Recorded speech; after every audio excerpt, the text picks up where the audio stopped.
L-Organizzazzjoni Ambjentali flimkien għall-Ambjent Aħjar sqarret li l-bidla l-Power Station li topera bil-gass kienet deċiżjoni li se taħdem favur is-saħħa tar-residenti.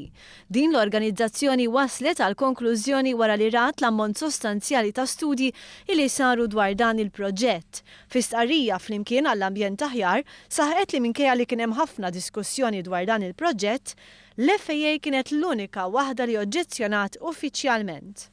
Saħqu li din saret biss minħabba kwistjonijiet dwar is-sensittività arkeoloġika tas-sit. Intant fl-2012 Malta kienet fost 11 il-pajjiż li kellhom emissjonijiet aktar minn limiti nazzjonali stabiliti mill-European Environment Agency.